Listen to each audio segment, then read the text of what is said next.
Tugiye gutangirana rero turebane hamwe story y'umusore w'umukire cyane cyangwa se uturuka muri famille ikize wakunze umukobwa wacuruzaga ifu y'ubugari ku muhanda agenda ayizengurutsa. Umunsi umwe rero umusore yari yibereye mu muhanda arimo kugenda atembera aganira n'inshuti ze kuri telefone, ajya kubona abona haciyeho umukobwa ufite ikimero ndetse wikoreye n'indobo yari irimo ubugari, ifu y'ubugari arimo kugenda avuga ati mugure ubugari bwiza, mfite ubugari bwiza nimungurire. Ahangaha rero umukobwa yaragarutse kubera ko umusore yari amuhamagaye, arangije aramubwira ati nyakubahwa none se ngurishe ku bugari? Undi aramubwira ati yego, atariko ikibazo nyine nta mafaranga mfite hano, ati uramutse ubyemeye rwose waza tukajyana mu rugo hanyuma ukampimira ubugari nshaka, ati cyangwa se nkanabukugurira bwose. Umukobwa yaratangiye kubara aravuga ati hoya, ati nimba ari byo kunjyana mu rugo iwawe ntabwo byakunda. Yahise agiramo ubwoba kubera ko yatekerezaga yuko uno muntu nyine ari umuntu ushaka kumutuburira cyangwa se akamujyana ntazi no kumwishyura.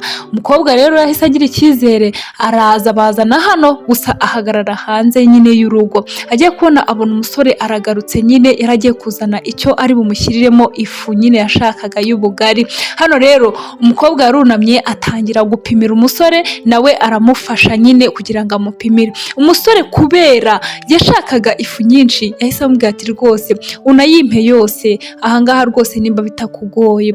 Yamubariye amafaranga umubandari mwinshi cyane, arangije amuhereza ya mafaranga. Umukobwa nawe arishima cyane kubera yuko yaravugaga ati rwose imari yanjye irarangiye. Gusa umusore arimo aramwitegereza cyane, akajya amureba mu maso areba ukuntu umukobwa asa nkaho yishimye disi kubw'amafaranga amuhereje. Ndetse hano umukobwa aramubwira ati none nyakubahwa bigenze gute ko mbona umpaye amafaranga menshi cyane aruta ayifu utwaye? Ati ese nzayikuzanire nyongereho?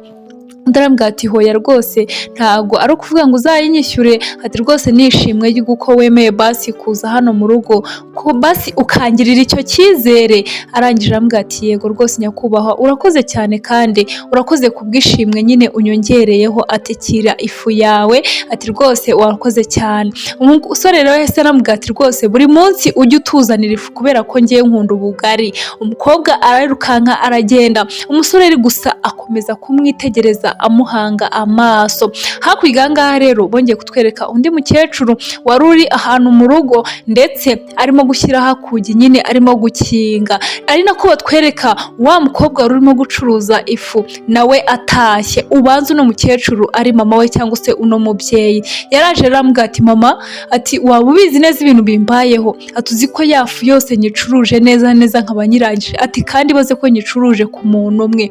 Mama we yaratangaye areba ukuntu ubundi umwana yajyaga agenda agacuruza ifu umunsi wose ukamwiriraho rimwe na rimwe ntanayimare. Arangije aramubwira ati ni byiza cyane noneho ndumva tugize umugisha, ati ngakira urufunguzo, ati ariko uze kwibuka rwose mwana wanjye uvoma amazi, ati dore rwose nta mazi dufite. Umwana nawe arangije aramubwira ati rwose mama, ati urabona nyine mba nakoze cyane, ati ariko nta kibazo ndaza kugerageza. Yinjiye mu nzu rero mama we nawe agenda gutyo. Umunsi ukurikiyeho rero bagize umushyitsi utunguranye cyangwa se umushyitsi batari bateganyije.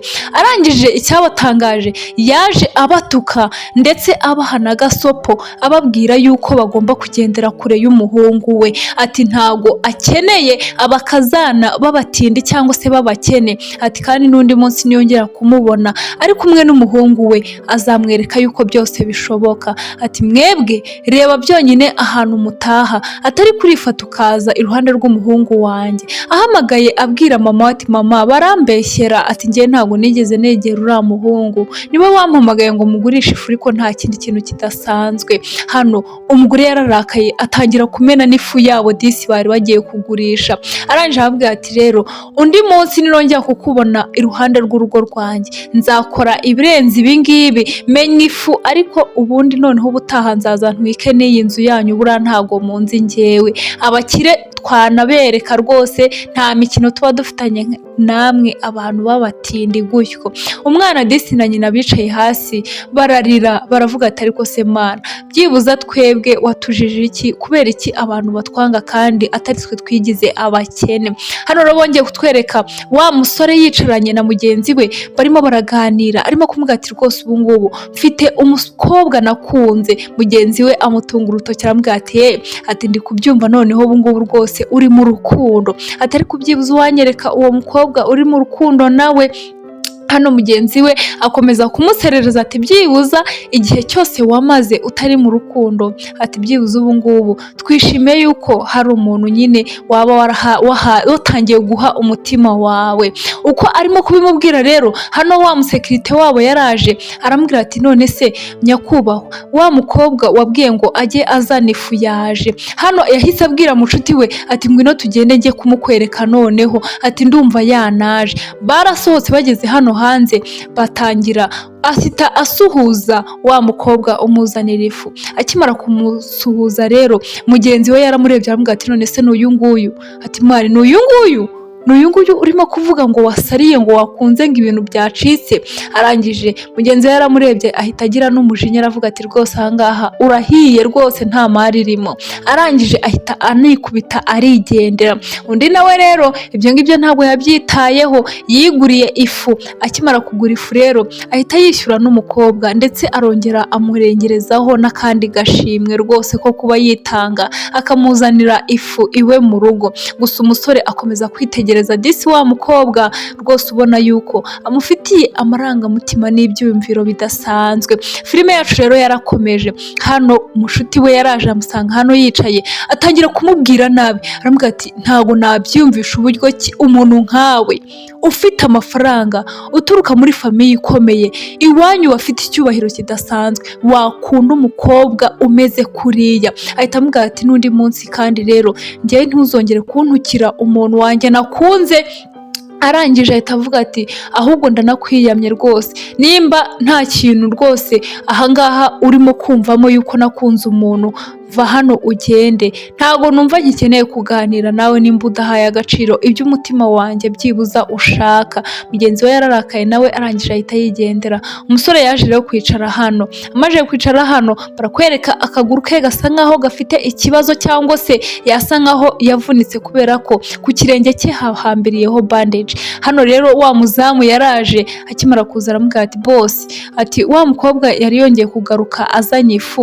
Undi aramubwira ati genda umubwire aze hano mu nzu ndamushaka. Arangije aramubwira ati nose ubu ngubu ndinjira mora? Arangije aramubwira ati nta kibazo injira rwose, niko boss ambwiye. Umukobwa rero yarinjiye, ndetse n'umusekirite rwose amuha karibu. Aramubwira ati ngwino, ati reka mbanze njye kureba boss mubwire yuko nyine wamajije kuza. Arinjira rero, yinjira muri saro aho boss yari yicaye. Akimara kuza rero, boss rwose wahise ubona yuko amwishimiye. Aramubwira ati ni karibu rwose, ariko iyo fu yihereze uwo muhungu nyine agende ayibike, hanyuma nze nkurebera amafaranga rwose nkwishyure.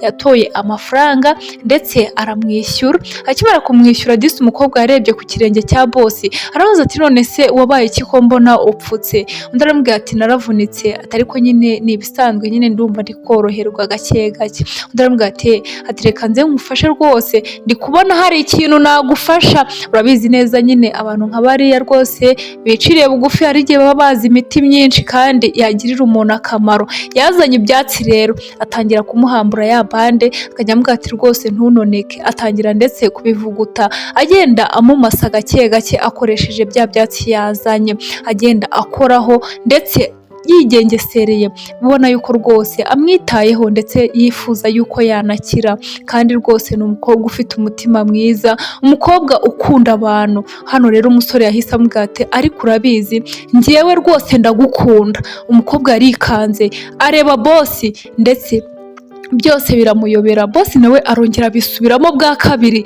ati ndagukunda njyewe rwose, sinzi nimba urimo kunyumva, ese hari ikintu kibi naba nkoze kuba mbikubwiye yuko nkukunda? Umukobwa yaravuze ati hoya.